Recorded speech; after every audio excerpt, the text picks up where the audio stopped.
कहानी की शुरुआत होती है न्यूयॉर्क शहर में, जहां लोग अचानक आसमान में एक रहस्यमयी उड़ती हुई चीज स्पेसक्राफ्ट देखते हैं।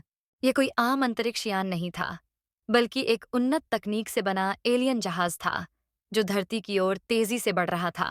तभी सरकार फैंटास्टिक फोर को बुलाती है और बताती है कि यह कोई खतरा हो सकता है। जब टीम उस जगह पर पहुंचती है तो वे देखते हैं कि जहाज से एक रहस्यमयी एलियन बाहर आता है। यह एलियन था कर्टन, जो एक बेहद एडवांस सभ्यता का नेता था। वह अकेला ही धरती पर आया था, लेकिन उसकी शक्ति इतनी ज्यादा थी कि कोई भी सेना उसे हरा नहीं सकती थी। जब फैंटास्टिक फोर और सरकार कर्टन से मिलते हैं, तो वह उन्हें चौंका देने वाली बात बताता है। तुम इंसान बहुत हिंसक हो। तुम्हारी लड़ाइयाँ, युद्ध और लालच पूरे ब्रह्मांड के लिए खतरा बन सकते हैं। इसलिए मैंने फैसला किया है कि मैं तुम्हें नष्ट कर दूंगा। फैंटास्टिक फोर को यह सुनकर झटका लगता है। कर्टन बताता है कि वह अपने ग्रह मग्ना मैनस से आया है, जहां उसकी सभ्यता बेहद विकसित है।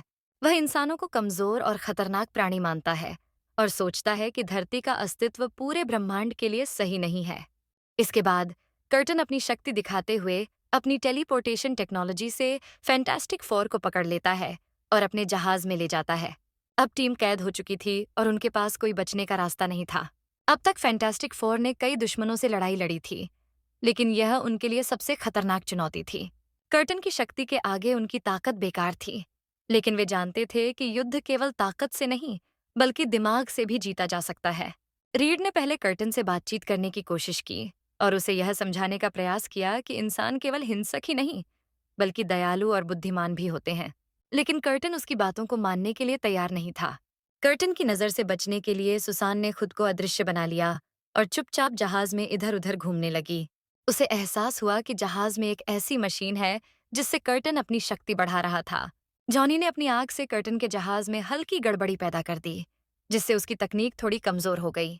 जैसे ही सुसान ने कर्टन की मशीन को निष्क्रिय किया, बेन ग्रिम ने अपनी पूरी ताकत लगाकर जहाज की सुरक्षा प्रणाली को तोड़ दिया और सभी को आजाद कर दिया। अब फैंटास्टिक फोर खुलकर लड़ सकते थे। रीड ने कर्टन को चकमा देने के लिए उसके खिलाफ मनोवैज्ञानिक चाल चली। उसने कर्टन को यह दिखाया कि इंसानों में अच्छाई और दयालुता भी है। उसने उसे यह विश्वास दिलाया कि अगर इंसान को मौका दिया जाए तो वे अपने अंदर सुधार ला सकते हैं। फैंटास्टिक फोर की योजना काम कर गई। कर्टन को आखिरकार एहसास हुआ कि वह इंसानों को गलत समझ रहा था। उसने सोचा कि अगर इंसानों में सुधार करने की क्षमता है तो उन्हें खत्म करने की जरूरत नहीं।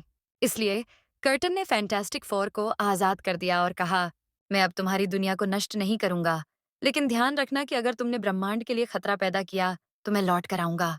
इसके बाद कर्टन अपने जहाज में बैठकर अंतरिक्ष की ओर उड़ गया। फैंटास्टिक फोर ने एक बार फिर दिमाग और ताकत के संतुलन से धरती को बचा लिया।